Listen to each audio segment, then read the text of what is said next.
ایک باغ میں جہاں ایک شخص کا اونٹ دیوانہ ہو گیا تھا اور وہ حضور کو بلا کے لے گئے۔ اونٹ دیوانہ ہو جائے تو سخت نقصان دہ ہوتا ہے، تو صحابہ کہتے ہیں کہ حضور جب داخل ہوئے تو ہم ڈرے کہیں حضور کو نقصان نہ پہنچا دے، کیونکہ وہ حضور کو دیکھ کے دوڑتا ہوا آیا، لیکن جو ہی وہ قریب آیا تو منظر عجیب تھا، اس نے اپنی پیشانی حضور کے قدموں میں رکھ دی اور سجدہ ریز ہو گیا۔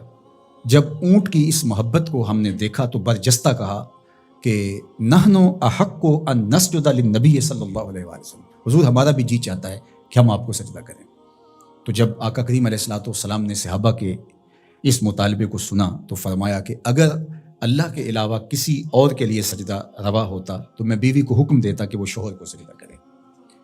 تو اللہ کے علاوہ شریعت میں سجدہ کسی کو روا نہیں۔ سجدہ تعبدی جو عبادت کی نیت سے کیا جاتا ہے وہ تو کسی کو بھی جائز نہیں ہوا، کبھی بھی نہیں ہوا، کسی شریعت میں بھی نہیں ہوا، چونکہ شرک کی کبھی بھی اجازت نہیں ہوئی۔ لیکن جو سجدہ تعظیمی ہے وہ پچھلی شریعتوں میں جائز تھا، لیکن اس امت کے اندر اس کے بھی روک دیا گیا تاکہ اس کا راستہ ہی بند کر دیا جائے۔ ایاک نعبد و ایاک نستعین، ہم تیری ہی عبادت کرتے ہیں اور تجھی سے استعانت طلب کرتے ہیں، تجھی سے مدد مانگتے ہیں۔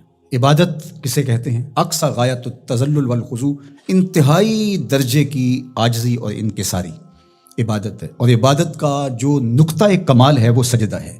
سجدے سے بڑھ کر عبادت کا کوئی روپ نہیں ہو سکتا، اور بندے کو سب سے زیادہ قربت رب کی سجدے میں ہی نصیب ہوتی ہے۔ تو ہماری عبادتیں اللہ کے لیے ہیں، اس لیے بندہ اس کے حضور کھڑے ہو کر کے عرض گزار ہوتا ہے کہ مالک میرا سر تیرے حضور جھکے گا۔ تو یہ جو تقدم ہے ایاک کا وہ اس لیے ہے تاکہ یہ حسرت پیدا کر دیا جائے کہ ہماری پیشانی اللہ کے علاوہ کسی کے آگے نہیں جھکتی۔ اچھا، اب یہاں ایاک اعبد بھی تو ہو سکتا تھا، لیکن نعبد ہے، اس لیے کہ بندے کو یہ سکھایا گیا کہ اپنی عبادت پہ ناز نہ کرنا، اپنی عبادت کو صالحین کی عبادت کے ساتھ جوڑ کے پیش کر کہ مالک جس طرح تیرے بندوں کے سر تیرے حضور جھکے ہوئے ہیں، میرا سر بھی ان کے ساتھ تیرے حضور جھکا ہوا ہے، ان کی عبادت قبول کرے گا تو ٹوٹی پھوٹی شکستہ عبادت میری بھی قبول فرما لینا۔ اور پھر ارشاد فرمایا وَإِيَّاكَ نَسْتَعِينُ، اور ہم تیرے سے ہی استعانت طلب کرتے ہیں، تیرے سے ہی مدد مانگتے ہیں۔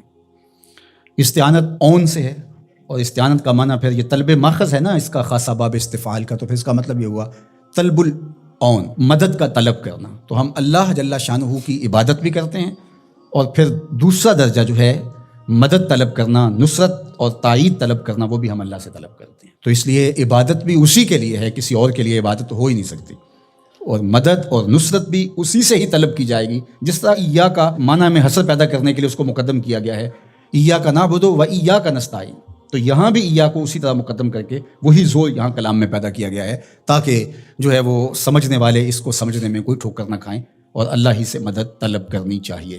باقی مجازن اگر کسی سے آپ طلب کرتے ہیں مدد، تو آپ کے اعتقاد میں یہی ہوتا ہے کہ وہ اللہ کی دی ہوئی توفیق سے میری یہ مدد کر سکتا ہے۔ اگر ایسا ہو تو وہ اس کے زمرے میں نہیں آئے گی۔ ڈاکٹر سے دوا لینے جاتے ہیں تو شفا تو من جانب اللہ ہوتی ہے۔ یہاں آج کل جو ہے وہ نور بٹ رہا ہے، تو یہ کہا جائے کہ انہوں نے مجھے نور دے دیا، تو نور تو اللہ ہی دینے والا ہے، لیکن یہاں مجازی معنی ہوگا۔ تو اسی طرح صالحین سے، نیکوکاروں سے روحانی معاملات کے اندر جو استعانت طلب کی جاتی ہے تو وہ اسی معنی میں ہے۔ حقیقی معنی کے اندر جو ہے وہ استعانت اللہ تعالیٰ جل شانہ کی ہے۔ باقی رہی بات عبادت کی، تو عبادت تو کسی کی مجازن بھی نہیں ہو سکتی اور حقیقتاً بھی نہیں ہو سکتی سوائے اللہ کے۔ یہ ساری کہانی بیان کرنے کے بعد اپنی وفاداری کا یقین دلایا، اور پھر ہاتھ پھیلا کر کے اس نے کہا اہدنا الصراط المستقیم، مالک تجھ سے صراط مستقیم طلب کر رہا، ہدایت مانگی صراط مستقیم کی، سیدھی راہ کی۔